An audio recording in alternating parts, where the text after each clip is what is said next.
Haleluya, puji Tuhan Bapak Ibu Saudara yang dikasihi oleh Tuhan. Sebelum kita sama-sama ibadah renungan harian di sore hari ini, kita mulaikan, mari terlebih dahulu kita berdoa. Kami ucap syukur Tuhan di sore hari ini buat kasih setia Tuhan, pertolongan Tuhan yang sempurna kami rasakan di sore hari ini.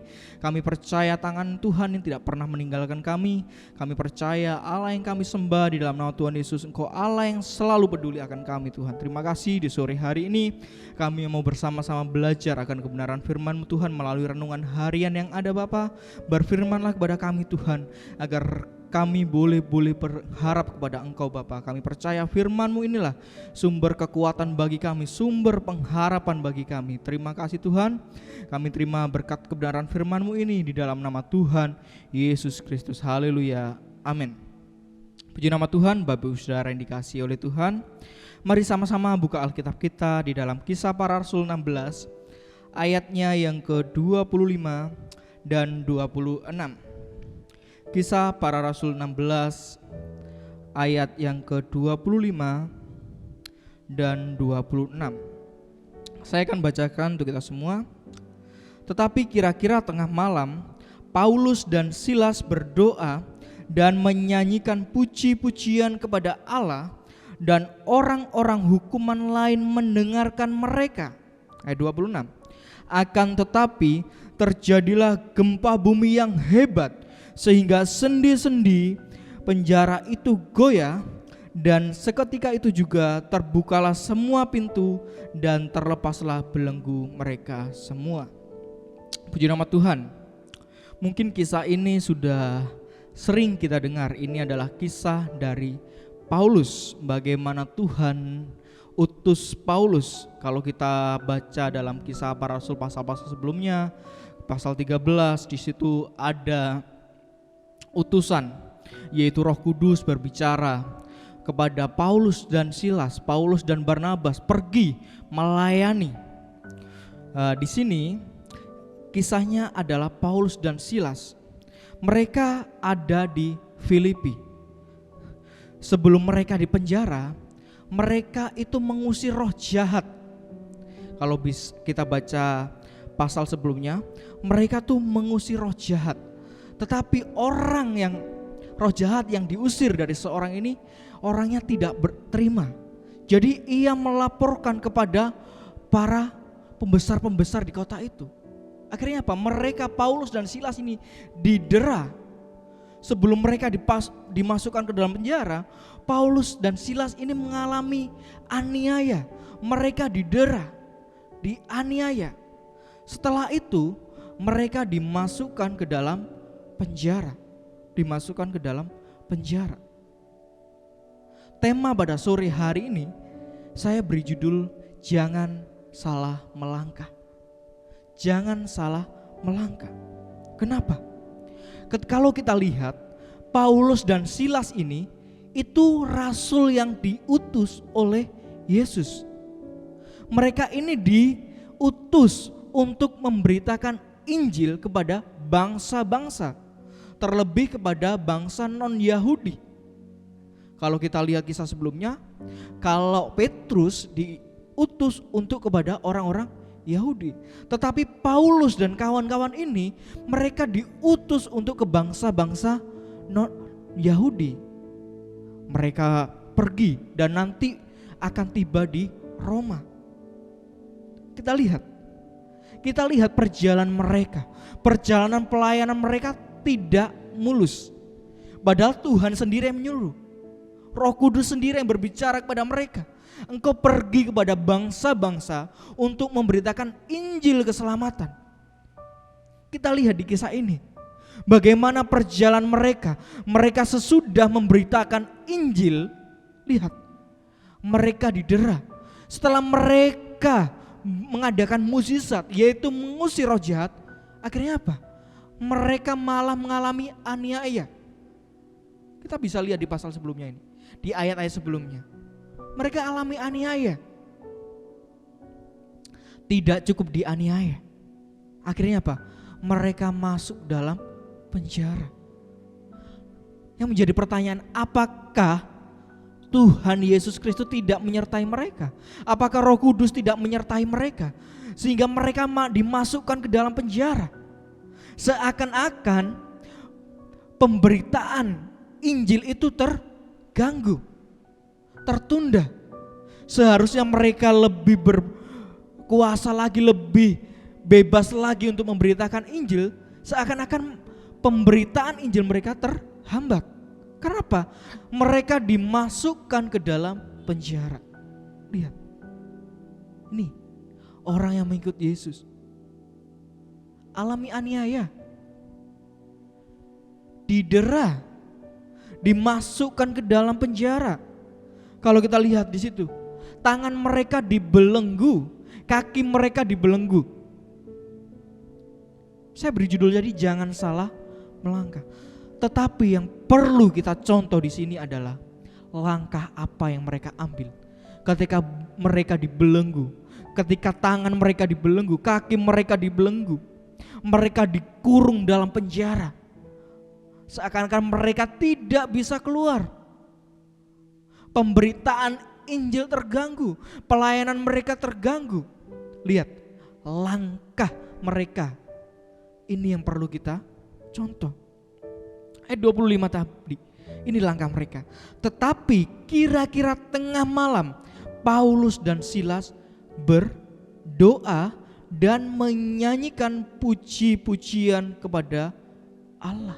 Nih, langkah yang mereka ambil ketika mereka dalam ancaman, ketika mereka dalam penjara, ketika mereka dalam belenggu.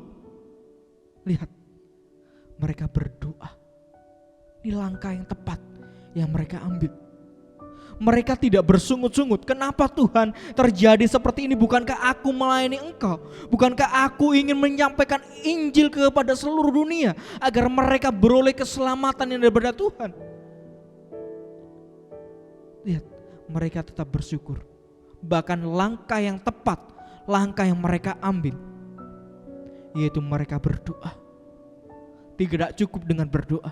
Lihat, dia menyanyikan puji-pujian kepada Allah. Dalam keadaan seperti itu, pujian naik di hadapan Tuhan. Dia mengeluarkan kata-kata untuk memuliakan Tuhan. Dia mengeluarkan kata-kata tetap bersyukur kepada Tuhan.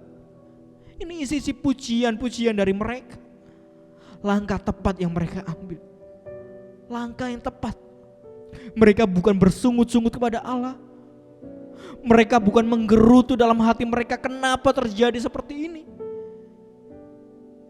Di mana Allah yang katanya suruh saya pergi melayani, tetapi terjadi saya di penjara. Mereka tidak bersungut-sungut sama sekali sama Tuhan. Tetapi langkah mereka turut. Mereka dianiaya, mereka didera. Bahkan kalau kita melihat kesaksian dari Paulus, berapa puluh kali pukulan menimpa wajahnya. Berapa kali ia mengalami karam kapal. Bahkan dia bekerja begitu keras untuk menghidupi pelayanannya. Tapi lihat, di malam hari ini, langkah yang tepat yang diambil oleh Paulus dan Silas ketika situasi sekeliling kita tidak mendukung, ketika ancaman terjadi atas hidup kita, ketika mereka dalam penjara, belenggu-belenggu mengikat mereka. Lihat apa yang mereka lakukan. Mereka berdoa dan menyanyikan puji-pujian kepada Allah. Lihat, ketika ada ucapan syukur, ketika kita berdoa, kita menaikkan puji-pujian kepada Allah yang isinya hanya mengagungkan Allah, memuliakan Tuhan. Lihat apa yang terjadi. Ayat 26. Akan tetapi terjadilah gempa bumi yang hebat, sehingga sendi-sendi penjara itu goyah, dan seketika itu juga terbukalah semua pintu dan terlepaslah belenggu mereka semua. Lihat, ketika ada pujian kepada Allah, ada doa-doa yang dinaikkan kepada Allah. Lihat, Tuhan bertindak secara luar biasa. Tuhan nyatakan kuasanya. Belenggu yang mengikat mereka dilepaskan secara dahsyat oleh Tuhan. Pintu-pintu penjara dibuka secara luar biasa sama Tuhan. Bahkan tidak hanya itu, Kalau kita baca ayat bawahnya, banyak orang dalam penjara itu percaya kepada Yesus. Lihat, kadang situasi, kondisi itu Tuhan izinkan. Agar apa? Kita tetap bersyukur kepada Tuhan. Dan orang lain boleh melihat kita. Hidup kita boleh menjadi berkat. Kenapa? Yesus yang ada dalam kita. Biar itu dilihat oleh orang lain. Puji nama Tuhan. Kita bisa mencontoh langkah-langkah yang diambil oleh Paulus dan Silas di malam hari ini. Bagaimana langkah yang tepat yang mereka ambil. Mereka berdoa kepada Tuhan. Mereka menaikkan puji-pujian kepada Tuhan. Sehingga itu menyenangkan Allah. Dan lihat betapa pembelaan Tuhan nyata bagi mereka. Kuasa Tuhan masih ada hingga sampai saat ini. Kita percaya Allah yang kita sembah adalah Allah yang hidup. Allah yang kita sembah bukan Allah yang mati. Tetap berdoa. Kita naikkan ucapan syukur kita melalui pujian dan penyembahan kita. Marilah ambil teladan kita di malam hari ini. Kita boleh meladani Paulus dan Silas ini. Puji nama Tuhan. Mungkin itu sedikit kebenaran firman Tuhan yang boleh menguatkan kita di malam hari ini. Mari sama-sama kita tutup Alkitab kita. Kita tundukkan kepala, kita berdoa. Bapa, kami mengucap syukur Tuhan di malam hari ini buat kasih karunia Tuhan yang begitu indah yang boleh kami rasakan dalam hidup kami ini.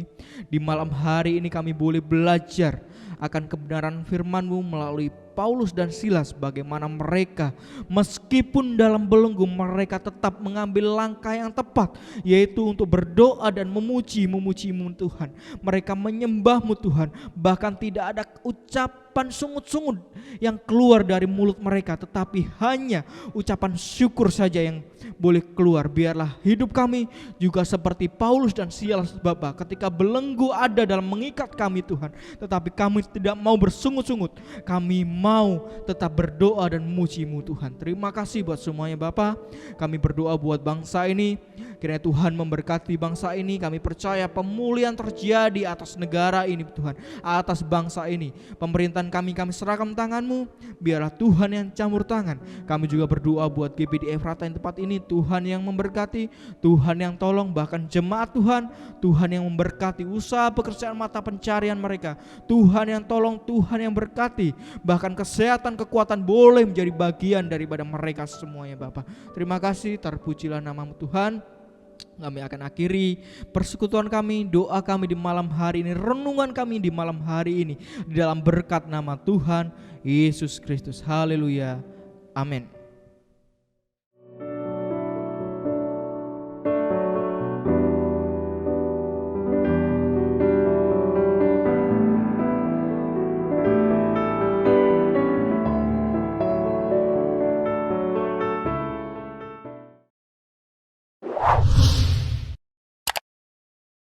Subscribe channel YouTube GPDI Efrata Yogyakarta dan aktifkan lonceng notifikasinya untuk mendapatkan informasi seputar live streaming dan video khotbah terbaru lainnya.